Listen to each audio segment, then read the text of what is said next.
La deuxième question que nous souhaitons aborder concerne les conditions nécessaires pour réussir la transition énergétique.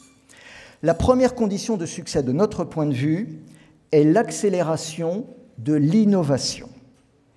D'ores et déjà, beaucoup d'entreprises démontrent qu'elles peuvent faire tourner des modèles d'affaires sans impact négatif. Ces entreprises réinventent leurs produits et leurs services.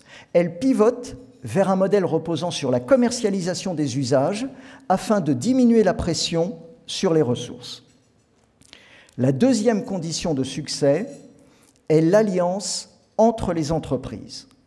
La collaboration entre les entreprises au XXIe siècle est absolument indispensable. Elle permet de mutualiser les investissements, d'inventer de nouveaux modèles d'affaires et d'accélérer leur passage à l'échelle. Les exemples à suivre se multiplient dans tous les domaines et dans tous les secteurs.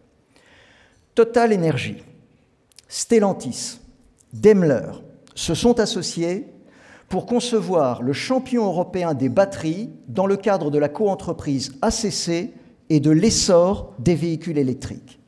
L'Oréal, en partenariat avec une kyrielle de PME, a décidé de transformer la conception de ses produits grâce aux biosciences.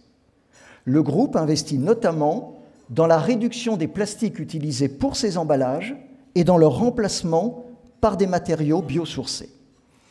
Enfin, Airbus, en partenariat avec Safran et General Electric, a décidé de concevoir un système de propulsion à hydrogène liquide qui équipera les premiers avions zéro émission à partir de 2035.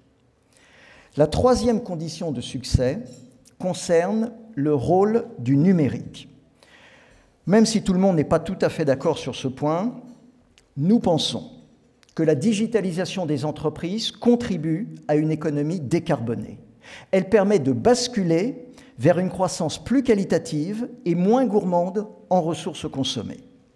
À titre d'exemple, les futurs moyens de transport intelligents et propres seront hautement automatisés et digitalisés.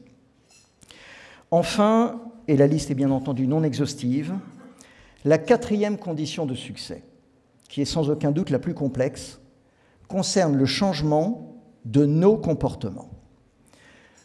Tous les professionnels et tous les dirigeants que vous êtes le savent, la réussite d'une transformation passe d'abord et avant tout par le changement des habitudes et des comportements. La transition énergétique doit être socialement acceptée par nos concitoyens. Pour éviter qu'elle ne soit perçue comme régressive, voire punitive, nous devons entièrement réinventer la narration de notre vie commune sans carbone. Et pour être plus précis, nous devons promouvoir un récit positif qui converge vers une vision qui soit à la fois désirable et crédible de notre avenir.